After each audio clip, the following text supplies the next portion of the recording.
नमस्कार दोस्तों, आप सभी का मेरे चैनल में स्वागत है। दोस्तों, आज मैं आप सभी को अपनी वीडियो के माध्यम से मकर संक्रांति पर्व के बारे में कुछ जानकारी देना चाहती हूँ। यूँ तो मकर संक्रांति पूरे भारतवर्ष में बड़े धूमधाम से मनाया जाता है और हर राज्य में इसे अलग अलग नामों से जाना जाता है। इस वर्ष 2025 में मकर संक्रांति 14 जनवरी 2025 को मनाई जाएगी। इसके पिछले कुछ सालों से 15 जनवरी को मनाया जा रहा था, पर इस वर्ष इसकी जो तिथि है 14 जनवरी 2025 के दिन मनाया जाएगा। दोस्तों, इसके बारे में बताऊंगी और इस पर्व में क्या दान करें, क्या दान नहीं करें।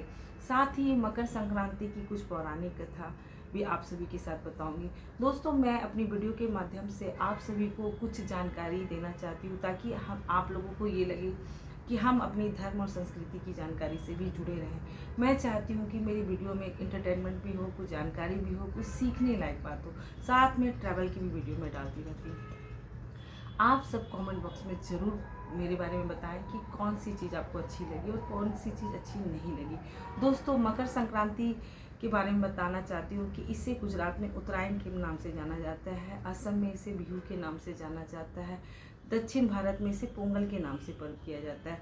यह पर्व हमारे नव वर्ष में सबसे प्रथम त्योहार के रूप में मनाया जाता है। मकर संक्रांति आते हमारे जो खरमास की जो तिथि होती है वो समाप्त हो जाती है और यह शुभ मांगलिक काम करने का दिन आ जाता है।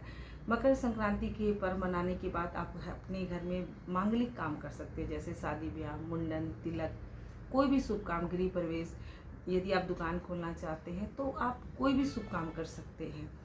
मकर संक्रांति बिहार में दही चूड़ा के नाम से जाना जाता है। बिहार के लोग बहुत ज़्यादा उत्साहित रहते हैं क्योंकि दही चूड़ा पर्व की वो लोग बहुत दिन से इंतजार करते हैं और प्रचुर मात्रा में दही चूड़ा बनाया जाता है। दोस्तों, मकर संक्रांति इस वर्ष जो शुभ मुहूर्त है वह 3:36 पर दोपहर के टाइम इसका शुभ मुहूर्त मकर संक्रांति का स्टार्ट होगा। उसके पहले आप प्रातःकाल उठकर स्नान ध्यान कर लें। यदि आपके घर के पास नदी, तालाब, गंगा नदी का जाना चाहते हैं तो आप जरूर करें।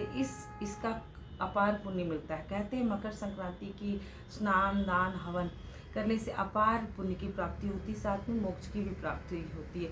मकर संक्रांति के अवसर पर आप गंगा स्नान करने का लाभ मिले तो ठीक है, नहीं मिले तो आप अपने घर में एक बाल्टी में थोड़ी सी गंगा जल डाल करके उसमें बाल्टी भर पानी भर करके हर हर गंगे का उच्चारण करते हुए स्नान करें। दोस्तों, मैं चाहती हूँ कि आप अपनी जो भी भारतीय संस्कृति है, पूजा पाठ की पद्धति है, मंत्र श्लोक है, ये सब चीज़ आप अपने बच्चों को सिखाएं क्योंकि हमारे बच्चे ही हमारे धरोहर। मैं अपने दोनों बच्चों को पूजा पाठ से हमेशा जोड़ती हूँ क्योंकि मेरी पूजनीय माता जी, उन्होंने हम सब भाई बहनों में पूजा पाठ का संस्कार डाला है। मुझे अपनी भारतीय संस्कृति पे बहुत गौरव है। मैं बहुत गौरवान्वित होती हूँ कि हम गंगा के निवासी हैं, जमुना के निवासी है। आप वर्ल्ड में कितनी कंट्री देखे होंगे पर भारत जैसा खूबसूरत देश आपको नहीं मिला होगा। फिलहाल मैं आज तीज त्योहार के बारे में बात करना चाहती हूँ। दोस्तों, मकर संक्रांति आते हैं हम लोग बचपन से बहुत खुश होते थे क्योंकि जहाँ मैं रहने वाली थी, मेरा जन्म बिहार में हुआ था और वहाँ दही चूड़ा का पर्व बहुत उत्सव बड़े हर्षोल्लास से मनाया जाता था।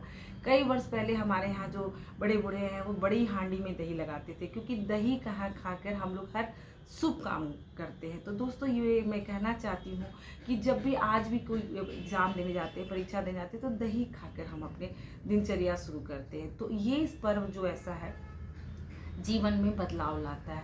हमारे खरमास के बाद जब मकर संक्रांति आती है तो इस पर्व को हम लोग बहुत अच्छे से मनाते हैं। तो आइए दोस्तों, मैं बताती हूँ कि क्या स्नान, दान, हवन आप करें। तो स्नान करने में आप इस पूजा में सूरज भगवान की पूजा कहते हैं कि जब सूर्य नारायण मकर राशि में प्रवेश करते हैं तो मकर संक्रांति की तिथि मनाई जाती है, अर्थात वो अपने पुत्र शनिदेव की राशि में प्रवेश करते हैं, तब इस मकर संक्रांति के त्यौहार को मनाया जाता है। तो इसमें दान में आप स्नान कर लें।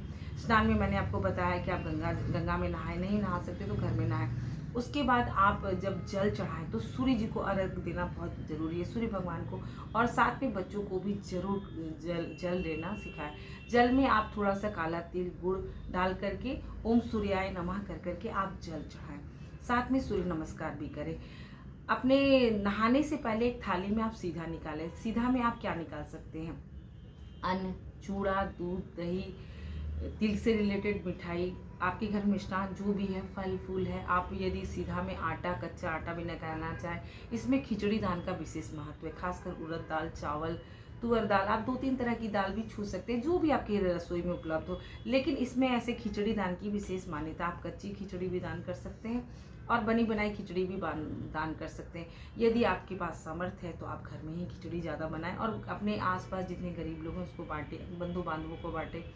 दोस्तों, कहते हैं ना कि स्नान दान की पूर्णिमा की तरह ही मकर संक्रांति मनाई जाती है। और दान में आप क्या करें? अन्न दान करें, वस्त्र दान करें, और आप अपनी यथासंभव जो भी आप दान करें। आज के दिन दान किया जाता है, और क्या नहीं दान किया जाता है तो लोहे से रिलेटेड सामान, जैसे लोहे की कढ़ाई, लोहे का तवा, लोहे की हांडी, लोहे के बर्तन बिल्कुल भी दान नहीं करना चाहिए, क्योंकि लोहा दान आज के दिन वर्जित होता है। लेकिन आप अन्न, वस्त्र, कपड़े, फल, मिठाई, सब्जी में आप कुछ भी घर से, आपकी हरी सब्जी है, आलू है, प्याज है, प्याज नहीं, सात्विक भोजन नहीं, आलू है, टमाटर है, मूली है, जो भी है, पर सात्विक चीज़ दान करें। दान में कभी भी तामसी चीज़ दान नहीं करते, जैसे लहसुन प्याज बिल्कुल भी दान नहीं करते। दोस्तों, मैं बार बार यही कहती हूँ कि मैं आपके माध्यम से लोगों से जुड़ा रहना चाहती हूँ, और मुझे पूजा पाठ से विशेष श्रद्धा है। मैं पूरी भारतवर्ष भ्रमण करती हूँ, आगे भी मेरी बहुत सारी प्लानिंग है। फिलहाल मैं कुंभ भी जा रही हूँ, आगे के नेक्स्ट वीडियो में मैं कुंभ की वीडियो भी आप लोगों को डालूंगी, कुंभ का इतिहास भी बताऊंगी, कुंभ की मान्यता भी बताऊंगी। तो दोस्तों, आज मैं मकर संक्रांति की पौराणिक कथा भी बताना चाहती हूँ। कहते हैं महर्षि राजा भागीरथ के 60,000 पूर्वज जो प्रेत योनि में चले गए थे, तो महाराजा भागीरथ ने घोर तपस्या की थी। उन्होंने राजपाट को त्याग करके कई वर्षों तक उन्होंने तपस्या की, तब जाके माता गंगा को उन्होंने आकाश से धरती पर अवतरित कराया था। और मकर संक्रांति के दिन ही माँ गंगा धरती पर अवतरित हुई थी, क्योंकि उन्हें अपने पूर्वजों को उतारना था। जब वो धरती पे आई तो राजा भगीरथ उन्हें अपने पैदल चल चल कर अपने जहाँ पूर्वज थे वहाँ तक ले गए, जिससे माँ गंगा ने उनके 60,000 पूर्वज, जो भी पूर्वज थे, उनको तारा था। और उसके बाद गंगा यहीं रह गई, क्योंकि वह गंगा हम सभी भारतवासी के लिए भागीरथी के आह्वान पे आई थी। और यह भागीरथी ऋषि इसे कपिल मुनि के आश्रम होते हुए गंगा सागर तक ले गए थे। इसलिए कहते हैं ना, गंगा का उद्गम उत्तराखंड में हुआ है, गौमुख से हुआ, और इसका जो समाहित हुई है माँ गंगा, वो बे ऑफ बंगाल में गंगा सागर में हुई है। बंगाल के कलकत्ते में गंगा सागर का बहुत बड़ा मेला होता है। कहते सब तीर्थ बार बार गंगा सागर एक बार। अभी तो फिलहाल कोई प्लान नहीं है, लेकिन फिलहाल मैं भविष्य में कभी भी गंगा सागर जाऊंगी तो उन सब की भी वीडियो बनाऊंगी। दोस्तों, मेरे जीवन में जो भी है, मैंने भगवान, अपनी श्रद्धा, अपनी आस्था जो भी है, मैं आप सभी के साथ शेयर करती हूँ, क्योंकि आप मेरे परिवार हैं। आज मैंने मकर संक्रांति की मान्यता बताई। इससे रिलेटेड एक और भी कथा है। कहते हैं कि भीष्म पितामह को इच्छा मृत्यु थी। जब उसे अर्जुन के द्वारा बाण लगा तो कई महीनों तक वह रहे जिंदा, लेकिन उन्होंने आज मकर संक्रांति जैसा शुभ दिन चुना था अपने प्राण को निकालने के लिए, क्योंकि वो प्राण को सजो के रखे थे। उन्होंने अपने प्राण नहीं त्यागे थे, क्योंकि उन्हें किसी शुभ दिन का इंतजार था। तो आज के दिन माँ गंगा अवतरित हुई थी, और आज ही के दिन भीष्म पिता ने अपने प्राण को त्यागा था। इसके पीछे बहुत सारी कथा है। आप साउथ में जाके देखिए तो लोग पोंगल बनाते हैं। पोंगल में क्या बनाते हैं? खिचड़ी बनाते हैं। असम में बिहू मनाते हैं, जिसमें पिट्ठा बनाते हैं, जो कि चूड़ा से रिलेटेड होता है। बिहार में दही चूड़ा बनता है। हमारे यूपी में खिचड़ी बनता है, तो इसे खिचड़ी पर्व के नाम से भी जाना जाता है। और यूँ कहें कि जो इस बार 2025 में 14 जनवरी को जो मनाई जाएगी, उसका मैं शुभ मुहूर्त फिर से आपको बताना चाहती हूँ कि 3:36 पर इसका शुभ मुहूर्त होगा, जिसमें आप दान पुण्य कर सकते हैं। और ऐसी बात नहीं कि आप सुबह उठ के स्नान दान ध्यान ना करें, पूरे दिन व्रत रखें। व्रत रखना चाहते तो रख सके, पर ऐसा समय नहीं है कि आप पूरे दिन 3 बजे तक आप भूखे प्यासे बैठे।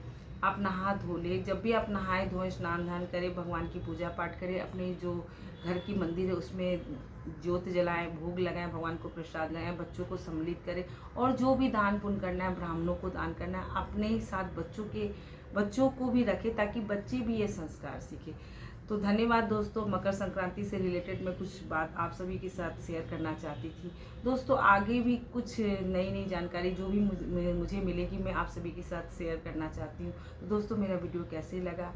जो कोई भी मेरे चैनल में नए हैं तो प्लीज़ मेरे चैनल को लाइक करें, सब्सक्राइब करें और शेयर करना ना भूलें। धन्यवाद दोस्तों, नमस्कार।